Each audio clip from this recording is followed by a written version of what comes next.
ఆంధ్రప్రదేశ్కు బడ్జెట్లో కేంద్రం సముచిత స్థానమే కల్పించింది. రాష్ట్రానికి కీలకమైన రాజధాని అమరావతి, పోలవరం ప్రాజెక్టులకు నిధులు కేటాయించింది.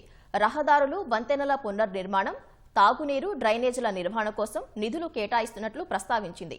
ప్రకృతి వ్యవసాయానికి ప్రత్యేకంగా నిధులు కేటాయించింది.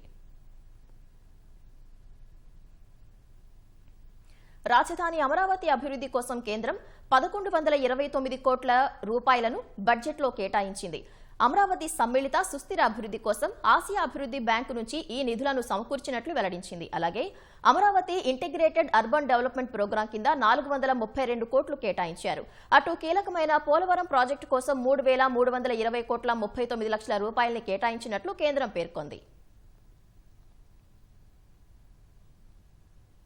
రాష్ట్రంలో గ్రామీణ రహదారి ప్రాజెక్టుల కోసం కేంద్రం 500 కోట్ల రూపాయలు కేటాయించింది. రహదారులు, వంతెనల పునర్నిర్మాణం కోసం 350 కోట్లు కేటాయించారు.